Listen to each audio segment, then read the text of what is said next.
And no Muslim, no believer, no mu'min, no one calls upon Allah subhanahu wa ta'ala, period, with this dua, except that their dua is answered. How Allah answers it, that's a different story, right? But there is nothing that you could call upon Allah subhanahu wa ta'ala more pure and more beautiful than with this dua. And the Prophet ﷺ said, he did not say, let this be your only dua. Add it to your dua. Let it be frequent on your tongue. La ilaha illa anta subhanaka inni kuntu min al-zalimin. La ilaha illa anta subhanaka inni kuntu min al-zalimin. La ilaha illa anta subhanaka inni kuntu min al-zalimin. There is no God but you. There is no God but you, declaring the oneness of Allah. Subhanak, you are free from all imperfection. Inni kuntu min al-zalimin, and I was amongst the wrongdoers.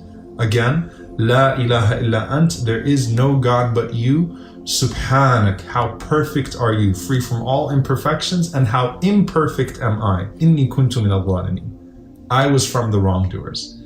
When he said that, the Prophet ﷺ said, and this is the most important part of the hadith after the dua, he said ﷺ, لم يدعو بها مسلم ربه في شيء قط. No Muslim will call upon his Lord with that prayer at all.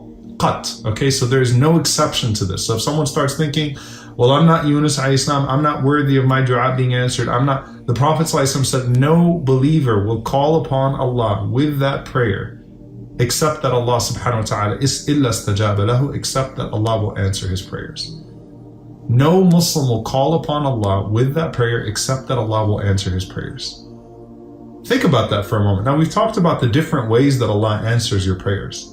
But no Muslim will ever add into their prayer or call upon Allah with La ilaha illa anta subhanaka inni kuntu min al-zalimin, except that Allah will remove all of their distress and answer their prayers. Now let's talk about this for a moment, inshallah ta'ala, because it's a very profound thing that the Prophet ﷺ is giving to us. Number one, again, don't sit there and think, well, perhaps I'm not worthy. All right? The Prophet ﷺ said no Muslim will call upon Allah with that prayer. Also remember that when Allah tells us the story of Jonah, the story of Yunus alayhi salam, Allah says, وَكَذَلِكَ نُنْجِ الْمُؤْمِنِينَ. And just like that, we also rescue the believers. So just like we rescue Yunus alayhi salam, we rescued the Prophet Jonah, كَذَلِكَ نُنْجِ الْمُؤْمِنِينَ. That's how we rescue the believers as well. With their words, with that expression, with that sincerity. Yunus alayhi salam represents a person in the lowest of low, calling upon Allah, acknowledging His majesty and His glory with absolutely no imperfection. So Yunus alayhi salam is at his lowest point, and he calls upon Allah subhanahu wa ta'ala, as Ibn Mas'ud radiallahu anhu said, in the darkness of the night, in the darkness of the ocean, in the darkness of the belly of that whale, Yunus alayhi salam calls out from the bottom of the ocean, La ilaha illa anta subhanaka inni kuntu min al-zalimin.